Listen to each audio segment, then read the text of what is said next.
Okay, you're at Merville Battery. Let me orient you on the position. The ocean is over there. That's Sword Beach and Juno Beach. This place was occupied by four 150 millimeter Skoda guns. They could reach both of those beaches. Here you see a whole series underground of bunkers. There was over an infantry company with 20 millimeter as well as machine guns defending this whole area. What you don't see is the underground complexes that connected these positions with the defensive positions. That building over there, if you went down inside it, was the barracks. You see other gun positions also. They pulled up some of these things so you get an idea of how they were constructed. But underneath there is this huge tunnel complex all around here connecting the defensive positions. The belief was that if there was an attack, it would come from that direction, vice that direction. So the defenses were oriented in that direction. What has occurred here is all those trees have grown from the original situation. If you look at the aerial photographs of 1944, you'll see this is all open completely. And what the Germans had done was develop a belt of concertina and minefields from here all the way out almost a mile to the main road that goes back and forth there. You had two major barriers of concertina and mines. One pretty close in, just on the other side of the hedgerow there, and then the other one, larger one, was further off, and it was basically 360. So what you had as a defensive position, you had the artillery here, about 150 men. Then you had an infantry company plus defending it. And they also had fire support from the beach area, mortars and all, coming into this location. So you see it was a pretty tough nut. Now, when the decision was made that we were going to Normandy instead of Pas-de-Calais, they began looking very intently at all of the overhead photographs of these areas to see what's behind the beaches, what are the defenses, etc. And they saw Merville Battery very quickly as a key objective. I mentioned Pointe de Hoc. We've been over there to see that, those artillery pieces.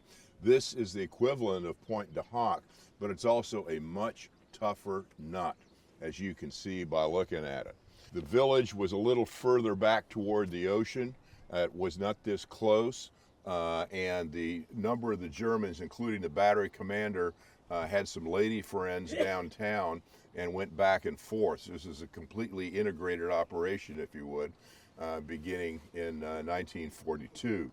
The battery was constructed by the Todt Construction Organization. That was a paramilitary organization in Germany with engineers. They're the guys that built the Autobahn. They also came down with a combination of conscript labor, slave labor, and the German infantry themselves, and began working on these complexes here. I mentioned that Rommel visited the Bernaville Chateau in May. Same time, he also visited this location. Rommel's focus was on defending the beaches. His belief was, if the Allies landed on the beach and got a foothold, essentially the war was over. Therefore, his strategy was to meet them on the beach. So anything to do with the beach defense got a lot of energy and attention from Rommel, and this was one of the key locations. Rommel knew that we had to hold it, the Germans had to hold this position in order to beat the beaches at Sword and Juno Beach. As a result, very early on, this mission was assigned to the 6th Airborne Division. The plan was, as in the American sector, British 6th Airborne would land in this general area here and clear reinforcing locations that the Germans could come down and block it, as well as take out any particular threat to the initial beach landing. Directly over in that direction is something called Ranville Ridge. If you drove along here, if you're watching out of the bus as you came up, you're following the road that Lovett took to reach Pegasus Bridge. But Ranville Ridge, which was part of the overall program, was viewed as the last defensible terrain against armor. 5 miles in that direction, it becomes beautiful armor country. And you can see there's a lot of flat land around here too that makes armor a good option. The Germans had built up their forces to include at least 2 armored divisions before the invasion. So the position at Ranville Ridge, which was assigned to the 6th Airborne, was to defend Ranville and the crossing sites over the rivers here leading into the beach. 6th Airborne would jump, they would occupy Ranville Ridge, they would take advantage of the terrain, particularly the creeks and the bridges there, and cover them so that armor that was waiting on the other side of the horizon couldn't get in here, which leads us back here to Merville. It was viewed very quickly by the British planners that Merville was a true strategic target and had to be taken out. On the 40th anniversary, we had the staff ride by a number of the originals that were here who explained the planning process, and the training process, and the actual execution. One was Lieutenant Colonel Otway, who was the battalion commander. General Hill, who was the overall brigade commander responsible for this, as well as Napier Crookenden, who at that time was the brigade major. Brigade major is essentially a combination of the deputy commander and the S3 of the brigade. Very tough position. It's unlike anything in our own army, but that's what they had, and his job was to allocate forces. When General Hill looked at this situation here, began seeing what was going on and the density of the defensive positions, he gave the mission to Lieutenant Colonel Otway. In his comment to Otway when he gave it is this mission is particularly obnoxious. And that's exactly what it was. Otway was asked to take a look at the situation, get all the intel possible, and come back and tell Crookenden and General Gale, who was the division CG, and Hill, what he needed to actually do this. The whole focus of the commanding general and the brigade commander was where you're standing right now. It had to be taken out, and Otway was given the mission. Otway was unrestricted in his resource requirements, and as he indicated to us, he sat down with the overhead imagery and began to come up with a plan, and then he put the people against the specific tasks. He ended up with 10% of the entire airborne division assault force on that night, over 700 men.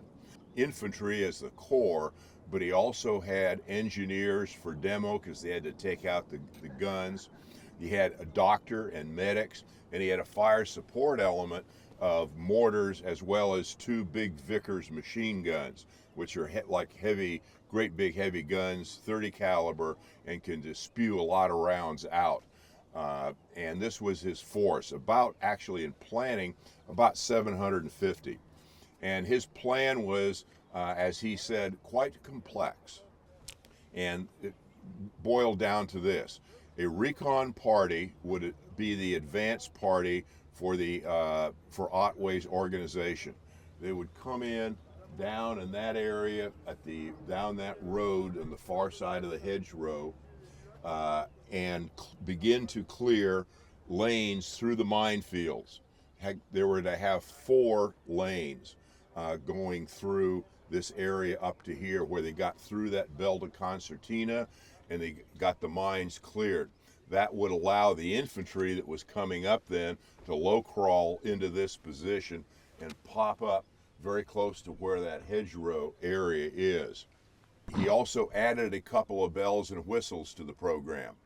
One of them was that there would be a 3 glider force coup de main that was part of his men, that just before the assault would take place, the gliders would come in and land right here inside this complex. When they landed, that would be the signal for the assault force to come through here. He's got his 2 machine guns overwatching the location. He's got his mortars working. He's got the 4 lanes cleared, and he's got the glider landing. That was the plan, plus one wrinkle. The wrinkle was that General Gale and his superior was not absolutely certain that Otway could actually do this, because it was viewed as being so difficult. And so they planned for 100 Lancaster bombers to come over here at about 2 o'clock in the morning and just hose this place completely. Now, the crux of the problem that Otway had is he had to take this battery by 4:30 in the morning. If he didn't take it by 4:30 in the morning, the British Navy offshore was just going to stop bombarding this place. So the problem Otway has is he's got to take the place, indicate to the Navy through a combination of flares and a pigeon that he had actually taken this place, which meant the Navy wouldn't fire. His problem was if he was a little bit late, the Navy was going to fire, and he's getting hit too by the artillery. It was viewed as an acceptable risk by the planners because the necessity, again, was to completely neutralize this position. Both Hill and Otway are what you would call strong British officers. And they were quite clear in what needed to be done finally and how it should be done. They gave to Otway all the resources that he asked. They had a quiz session basically initially because of the magnitude of the forces that Otway, required to take this position. The discussion was led by the brigade major, Crookenden, and he said that Otway answered every question with precision. He responded to every potential contingency exactly as one would expect. And at that point, he had complete confidence in Otway. If anybody could take this position, it would be Otway. Now, Otway then did pretty much exactly what Major Howard did. He went out and found ground and built replicas to scale of this position, to include the concertina and all the other defensive positions as best they could see from the overhead photos. And he drilled his men continuously. And once he got it done on an open field, he then went out and looked for and found ground that was very similar to this. And he actually had the engineers construct plywood exactly as you see it here to scale. And at that point, he began dry firing for the targets and then live fire to the targets. Like Howard, he wanted to take advantage of the psychological makeup of the troops and get them used to covering the distance, running, crawling, and shooting live and actually hitting a target. He felt that was critically important.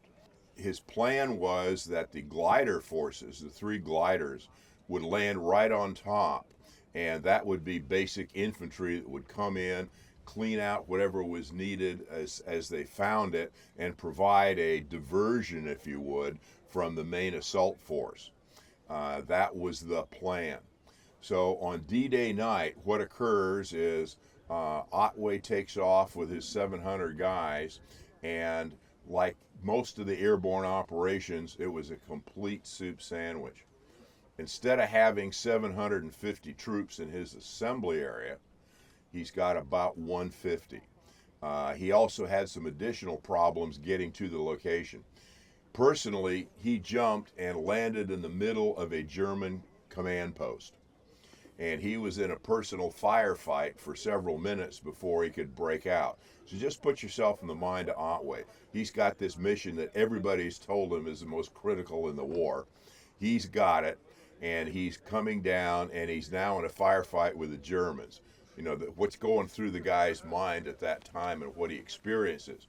He finally comes up to the assembly area, and he had to go E&E basically through swamps.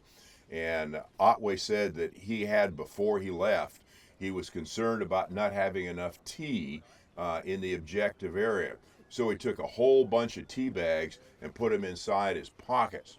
And then, of course, he landed in the water walking across and lost them all. And he said, I was making tea for a mile and a half. He gets to the assembly area and he meets the XO. And the XO says, sir, we've only got about 75 men here, and most of the equipment that we were going to have to breach is missing. We don't have the mortars. We're missing a machine gun. We don't have the engineered demo kits.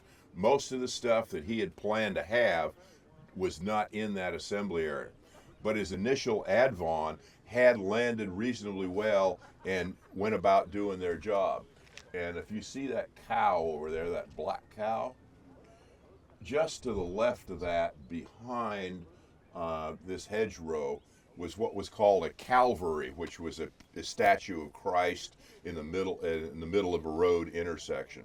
That was the key location where the advance party came, and where Hill and his guys would meet him, get the briefing, go into the 4 channels that had already been cleared, and start the war. Well, Otway's looking at his watch here, and he sees 4:30 is coming up pretty quick. And so the XO says, sir, we've only got 150 people. And Otway then said, okay, we go with what we got. Well, at this point, one of my 82nd troopers raised his hand, and Otway, who's, like 6'4", every bit the Grenadier Guard, is looking at him like this.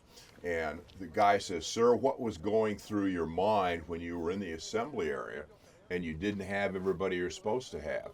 He looks at the guy and he said, failure is not an option in the parachute regiment. At that point, they moved out.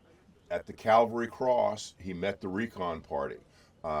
Because they had also lost some people, they were only able to clear on a very kind of scratch basis 2 of the lanes.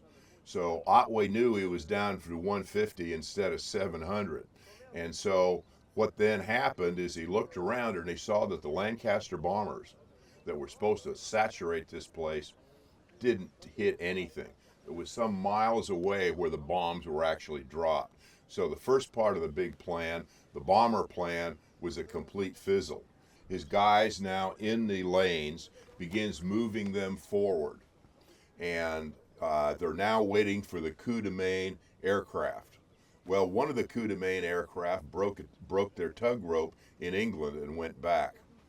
One of them came over here and landed about half a mile away, and the third one landed well over that direction. 0 support from the glider force. Nonetheless, Otway said, we gotta go. And they raced up through those areas, through the cleared minefield area, and assaulted this position. And Otway's guidance to them was, go with everything you've got, and yell and go. And off they went. And they had a hellacious firefight in here, because most of the German defenses were underground, firing through slits. They were well protected. Otway, of the 150 people that he assaulted with, had 75 killed right here in this location.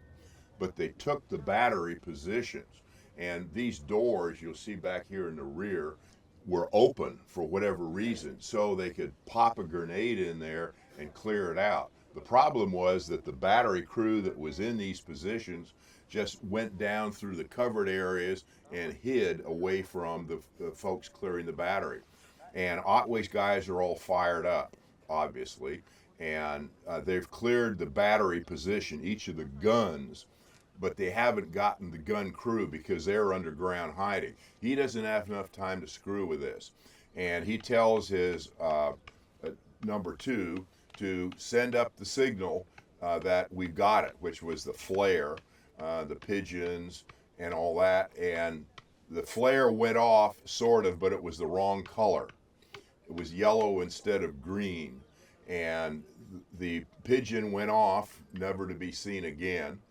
And he's hoping that the flare was indicative enough that there's somebody here. And that's in fact true. The cruiser Arethusa offshore saw the flare and made the assumption that Otway had taken this position and did not fire at 4:30 in the morning. But at that point, Otway had less than 70 effective soldiers with him, which was supposed to be his entire 700-man battalion. And at that point, he's looking around and he sees that he's got the guns and it's time to get out of Dodge. They tried to take the guns out by thermite. They had very few thermite grenades because the engineered demo hadn't showed up. They then basically just destroyed the gun sites. But again, the German artillery unit was hiding underground and really was not taken care of.